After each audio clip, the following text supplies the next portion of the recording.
우리는 지난주에 기독교 신앙의 입구를 지키고 서 있는 수문장 하나를 마주했습니다. 만일 사람이 나를 사랑하면 선울하고도 준엄한 조건절이라는 사실을 살펴보았습니다.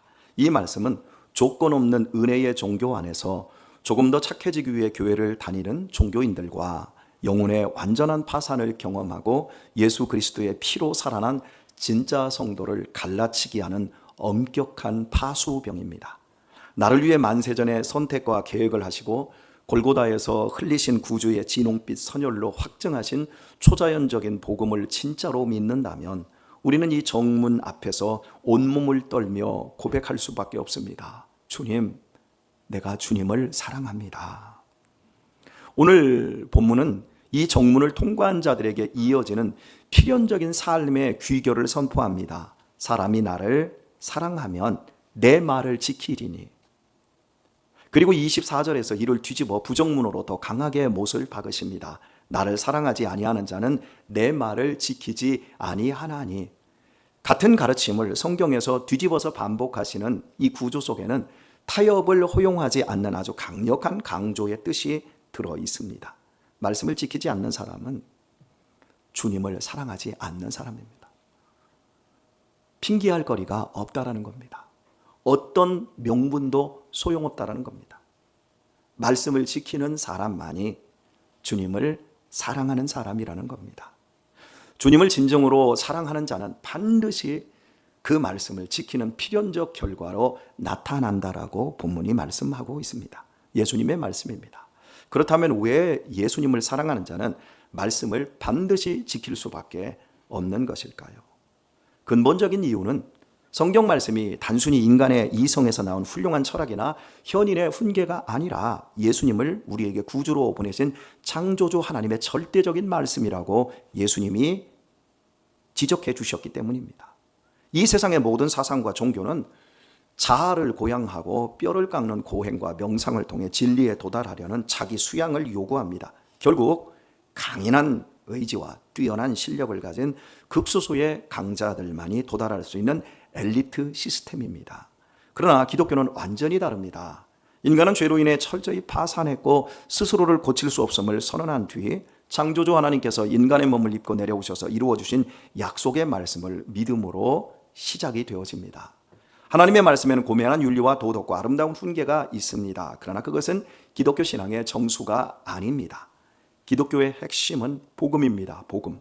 인간의 이성과 논리에 완벽하게 모순되는 하나님의 복음입니다. 인간의 자존심을 짓밟는 인간의 이성에 반하는 그것이 하나님의 복음입니다. 하나님의 아들의 죽음값으로 우리 인간은 믿기만 하면 은혜의 구원을 받는 것인데 이것은 하나님의 선택과 하나님이 믿음을 주심으로만 되어지는 것이지 인간에게서는 결코 이 믿음이 나오지 않습니다. 인간이 죄와 죽음에서 구원받고 영원한 심판을 면하고 생명을 얻는 방법은 오직 하나님의 복음뿐입니다. 그래서 하나님의 말씀은 인간을 살리는 유일한 말씀입니다. 오직 하나님의 말씀만이 유일한 생명입니다. 이 말씀 안에 이 우주 만물의 창조와 섭리, 거대한 우주의 운행 질서와 구원의 모든 비밀이 다 들어 있습니다. 더 나아가 지금 이 자리에 있는 우리 한 사람 한 사람의 존재의 이유와 우리의 내일, 우리의 영원한 운명과 복락이 이 성경 말씀 안에 통째로 들어 있습니다.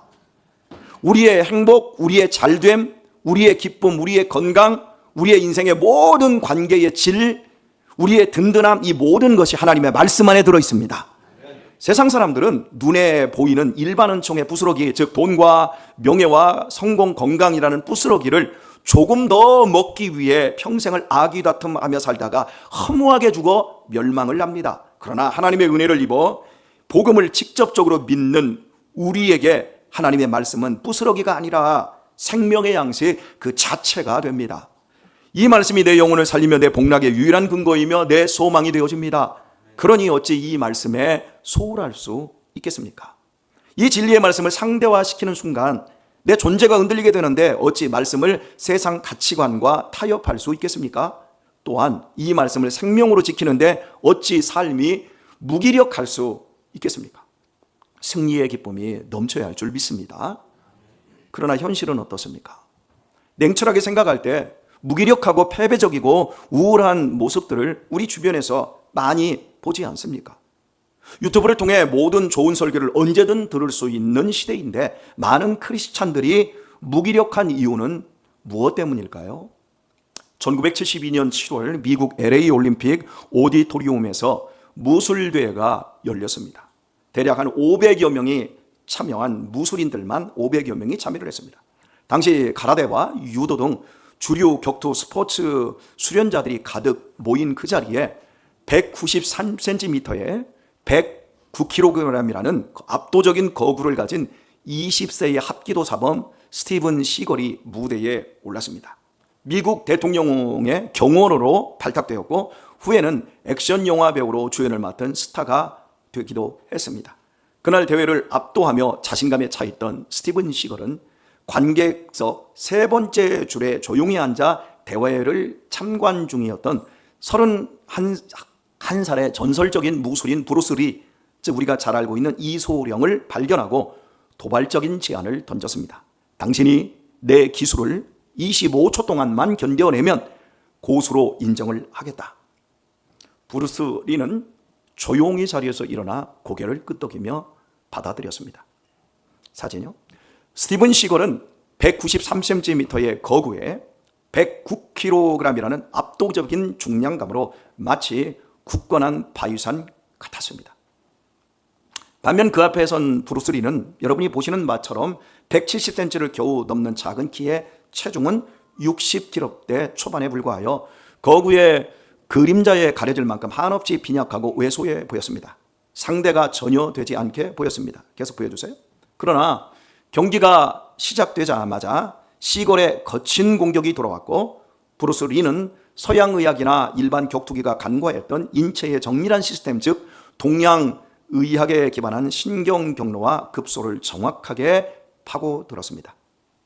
오른손의 요골과 척골 사이를 압박하여 손가락 신호를 차단하더니 팔꿈치 안쪽에 정중신경을 정확히 제어하고 왼손 역시 같은 방법으로 단 9초 만에 거구의 팔 전체를 아무런 반응도 하지 못하는 신경학적 무력화 상태로 만들어 버립니다.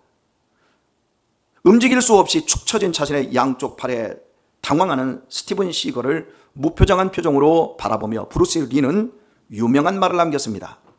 몸에는 시스템이 있고 그 시스템을 알면 크기는 중요하지 않다. 브루스 리가 거구를 단 9초 만에 잠재울 수 있었던 비결은 인체의 구조와 작용을 완벽히 알고 있었기 때문입니다. 하지만 더 본질적인 진실이 있습니다. 안다고 해서 그것을 실전에서 마음대로 사용하기는 쉽지 않습니다.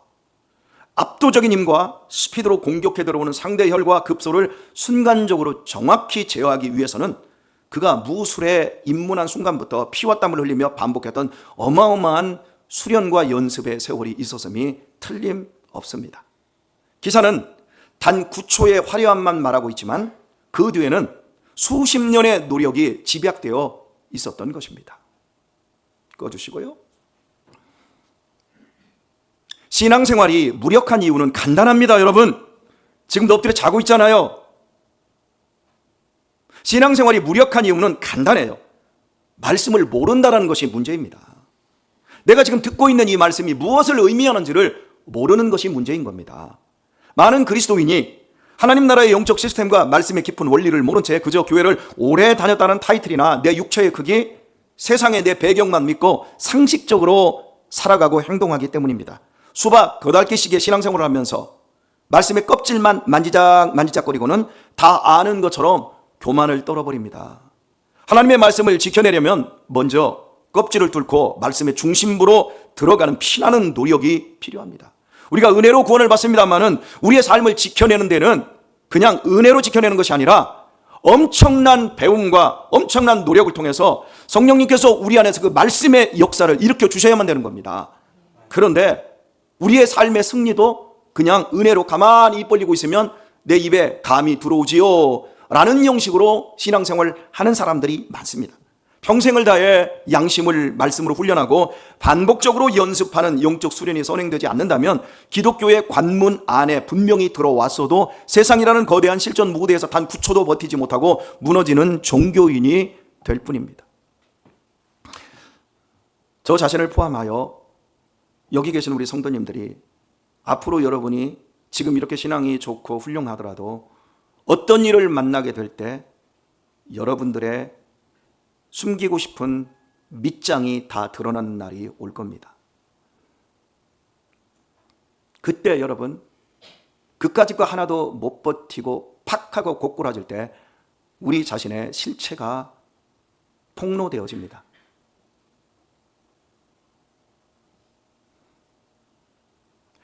믿음의 핵심은 삶의 정신과 목적과 방법을 완전히 바꾸는 회개에 있습니다.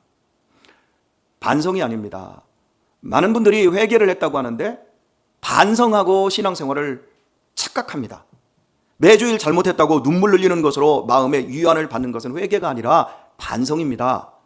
반성은 힘이 없습니다. 반성은 삶을 바꾸지 못하고요, 더욱 자기 자신을요 비굴하게 혹은 비열하게 만듭니다.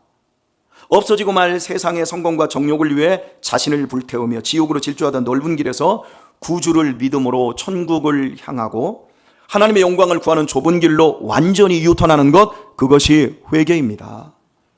몸은 교회를 오면서도 눈과 마음은 세상의 길을 사모하는 교인에게 주님의 말씀은 그저 무거운 짐일 뿐입니다. 찬양도 뜨겁게 하고요, 봉사도 잘하지만 설교 말씀에는 눈꺼풀이 무거워 맥을 못 추는 중직자들이 참 많습니다. 제가 우리 교회는 아니더라도 다른 교회에 가보면 장로님들이 그렇게 조셔요. 앞자리 다 차지하고 조세요. 그러면 저는 설교 시작 안 합니다. 소개받고 할렐루야 하고 있는데 다 자고 있으면 가만히 서 있습니다. 그럼 눈 보고 껌뻑껌뻑 합니다. 그래도 눈을 안 뜹니다. 그러면 눈 뜨세요. 여러분 왜 그럴까요? 봉사도 분명히 잘하고요, 헌금생활도 분명히 잘하고요, 찬양도 뜨겁게 하는데 하나님의 말씀에만 눈꺼풀이 무거워 맥을 못 추는 이유가 뭘까요? 하나님의 말씀이 귀에 들리지 않고 마음에 들어오지 않으니 그 모양이고, 그런 분이 도대체 무슨 말씀을 지킬 것입니까? 지킬 말씀이 없으니 마음과 생각과 영혼을 훈련하지 않게 되기에 그저 싸우는 대로 백전백패하게 되는 것일 겁니다. 예수님을 만나고 가던 길이 완전히 달라진 대표적인 인물이 여리고성의 세무서장 삭개오입니다. 그는 눈물 한 방울 흘리지 않았습니다. 그리고 회개라는 기도 한마디 하는 것이 없습니다. 그런데 우리는 그를 통해서 회개가 무엇인지를 정확하게 봅니다. 삭개오는 예수님을 만나기 전까지 돈이 인생의 전부이자 목적이었습니다. 동족의 피를 빨아서라도 돈만 많이 벌면 장땡이라는 세상길에 폭주하는 기관차였습니다. 그러나 그가 뽕나무 위에서 그리스도 예수님을 만나고 그분의 압도적인 은혜를 경험하자마자 어떻게 되었습니까? 예수님이 자신의 이름을 불러주며 집으로 들어오시자 그는 즉시 가던 길을 그 자리에서 바꿔버립니다. 그는 소유의 절반을 가난한 자들에게 주겠다고 약속하고 타인의 것을 토색한 것이 있다면 4배나 갚겠다고 말을 했습니다.